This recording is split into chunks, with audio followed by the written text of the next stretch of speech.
सांगलीमध्ये जयंत पाटलांच्या उपस्थितीमध्ये राष्ट्रवादी शरदचंद्र पवार पक्षाचा मेळावा। पक्ष प्रवेशासंदर्भातल्या चर्चांसंदर्भात जयंत पाटील काय बोलणार याकडे लक्ष। धुळवडीच्या उत्सवाला गालबोट। राज्यामध्ये विविध घटनांमध्ये 11 जणांचा मृत्यू तर मुंबईमध्ये रंग खेळताना 52 जण जखमी।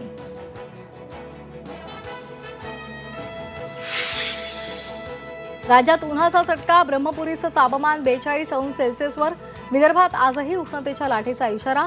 काळजी घेण्याचं प्रशासनाचं आवाहन।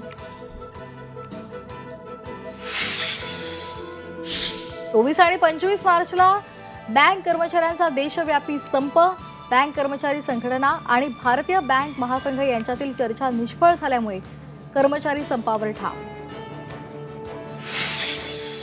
राज्यामध्ये दूध 2 रुपयांनी महागलं।